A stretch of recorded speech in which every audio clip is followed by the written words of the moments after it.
इसमें भारत के सभी आदिवासियों के, भारत में बताया जाता है कि संसार के सबसे ज़्यादा आदिवासी भारत में ही रहते हैं, जिनकी कुल आबादी 2011 की जनगणना के अनुसार लगभग 12 करोड़ है। तो 12 करोड़ आबादी को ब्रिटिश शासन व्यवस्था ने एक इंडिविजुअल पहचान दे रखी थी, एक आइडेंटिटी दे रखी थी, कॉलम कोड दे रखा था।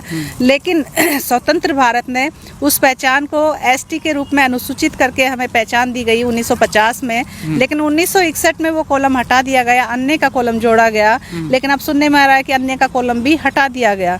तो हम इस देश के मालिक हैं, मूल वाशिंदे हैं, देश है, प्रथम नागरिक है, तो उनको भी अपनी पहचान दर्ज करने का हक है, क्योंकि संविधान में धर्मनिरपेक्ष राज्य की स्थापना की गई है और सभी धर्मों को समान महत्व दिया गया। और आदिवासी एक ऐसी कौम है, ऐसा समाज है, ऐसा कबीला है, वो हर व्यक्ति को, हर चीज़ को समान महत्व देता है, चाहे प्रकृति हो या जीव जंतु हो या पत्थर पहाड़ हो, जंगल नदियाँ हो, हर वस्तु को, हर इंसान को, हर जानवर को समान महत्व देता है। तो उन्होंने सब धर्मों को भी समान महत्व दिया है। आपने उठा के देख लीजिए उदाहरण, आदिवासी ने कभी किसी धर्म का विरोध नहीं किया हो, चाहे मंदिर हो, चाहे मस्जिद हो, चाहे गिरजे हो, चाहे चर्च हो, चाहे गुरुद्वारे हो।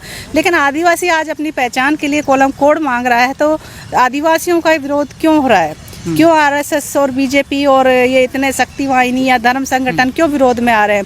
क्यों मोहन भागवत बोल रहे हैं कि आदिवासियों को अपना धर्म कोड हिंदू लिखना चाहिए? क्यों योगी सरकार कहती है कि सभी मूल निवासी को हिंदू में ही डालना चाहिए? क्यों मतलब आरएसएस और बीजेपी इस तरीके के हथकंडे अपना रही है कि आदिवासियों का धर्मांतरण किया जाना चाहिए?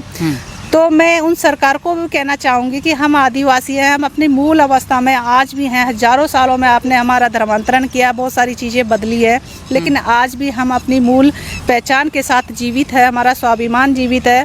और ये ऐतिहासिक अवशेष इसकी गवाही दे रहे हैं। जगह जगह किले हैं, बावड़ियाँ हैं, महल है, कोर्ट है, सब जगह राज व्यवस्थाएँ थी।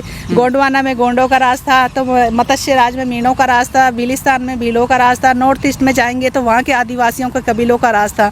और इसीलिए हमें संविधान में अनुसूची 5 और 6 विशेष राज्य के दर्जों के रूप में सिर्फ आदिवासियों को ही मिली है, न कि किसी और धर्म संप्रदाय को। और वनाधिकार कानून है, पैसा कानून है, और भी बहुत सारी व्यवस्थाएं हैं जो हम आदिवासियों को इस धरती का मालिक होने की वजह से ही मिली है। और हम आदिवासी है, इसीलिए हमारे हक अधिकारों की रक्षा संविधान भी देता है। अगर हमारा धर्मांतरण होता है या हमें हिंदू कॉलम में डाला जाता है, या हमारे खुद के भाई बहन गुमराह होते हैं और वो अपने का आपको हिंदू बोलते हैं, सनातनी बोलते हैं, या भगवाकरण का अनुकरण करते हैं, तो वो एक तरह से खुद गुमराह हो रहे हैं और अपनी जड़ें या अपना अस्तित्व वो खुद समाप्त कर रहे हैं। हम किसी का विरोध नहीं करते, वो चाहे हिंदू बनना चाहते हो बने, लेकिन वो अपनी आइडेंटिटी को खो देंगे, वो अपनी मूल पहचान जो आदिवासियत है, उनके हक अधिकारों को खो देंगे।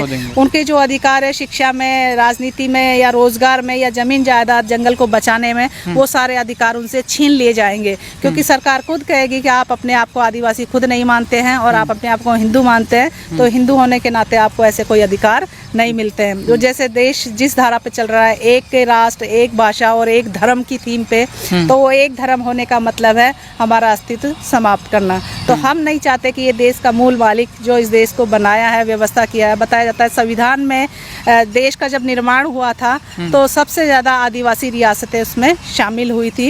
इसमें बताते हैं कि 70% भूमि हम आदिवासियों की है, जो देश भर के आदिवासी है उनके राज कबीलों की, राजवंशों की भूमि है।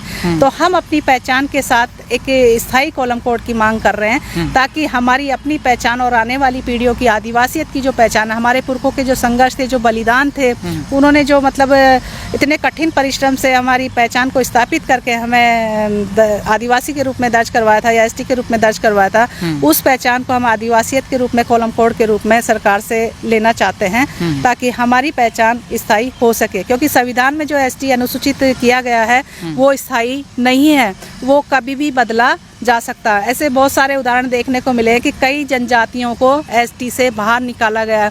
ऐसा छत्तीसगढ़ में भी सुनने में आया, वहाँ 3 जनजातियाँ थी जिनको एसटी सूची से बाहर निकाला गया। नाम अभी मुझे पता नहीं है, जब पता होगा तो मैं बताऊंगी।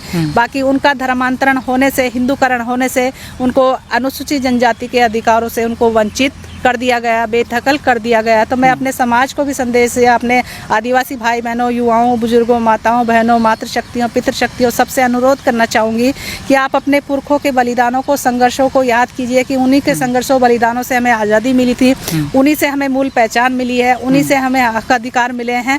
तो वो ही हमारे देवी देवता के रूप में आज भी पूजे जाते हैं, चाहे वो पेंट थाना हो, चाहे हमारे मीणा समाज में जैसे ऊत पितर भूमिया के स्थान हो, या देवी के कुल देवी देवताओं के स्थान हो।